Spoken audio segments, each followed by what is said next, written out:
The Unexpurgated Pike Report. Forward by Philip Agee. Report of the House Select Committee on Intelligence, 1976.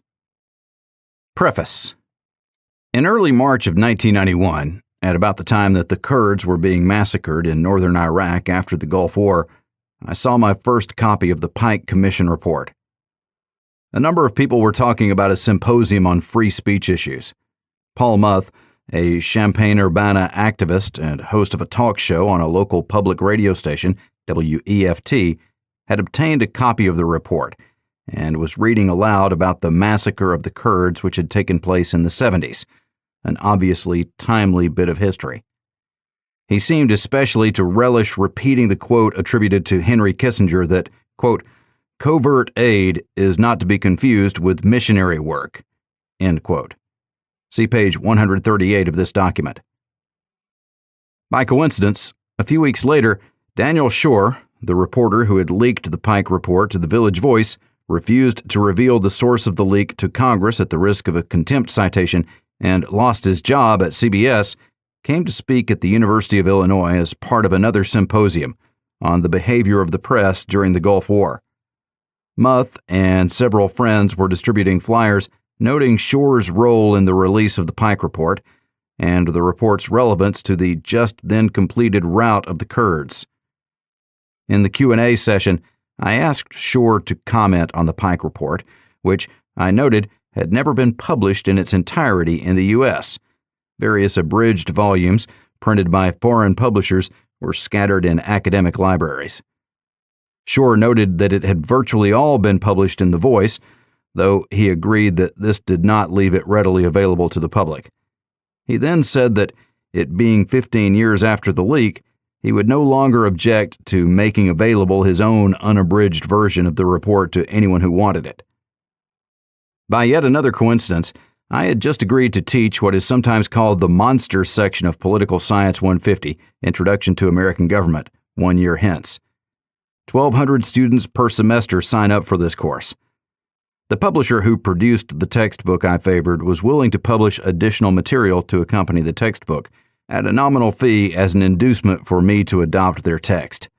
They had in mind a personalized study guide. Suddenly, I had in mind the Pike report.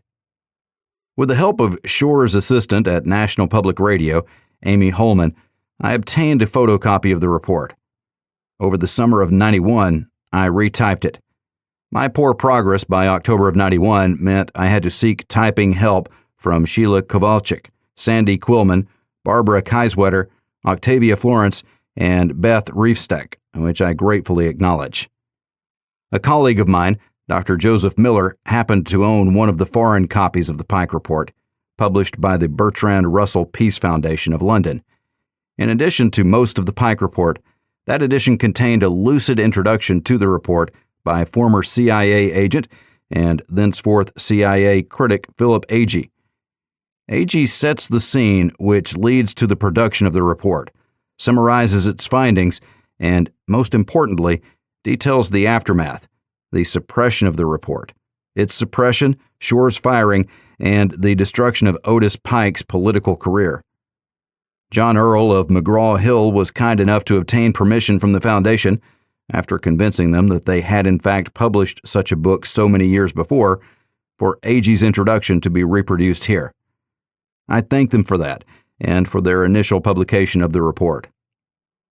To my knowledge, this is the first publication of the complete and unabridged Pike report. Except for correction of some typographical errors, and doubtless insertion of others, the text is exactly as it appeared then. In a number of cases, information is missing from the draft.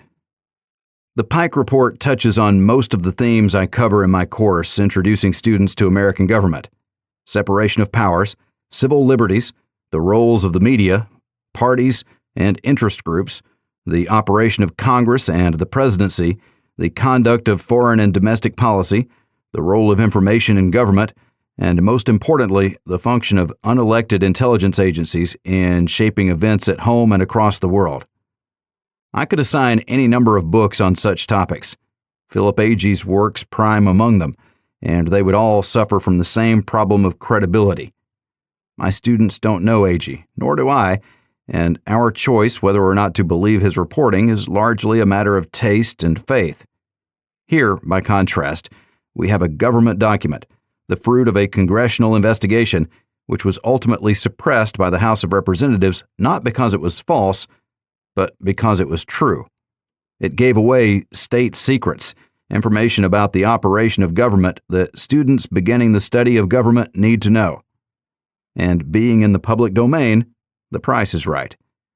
I hope students and others find it intriguing and useful. Even 16 years after non-publication, it is still all too timely.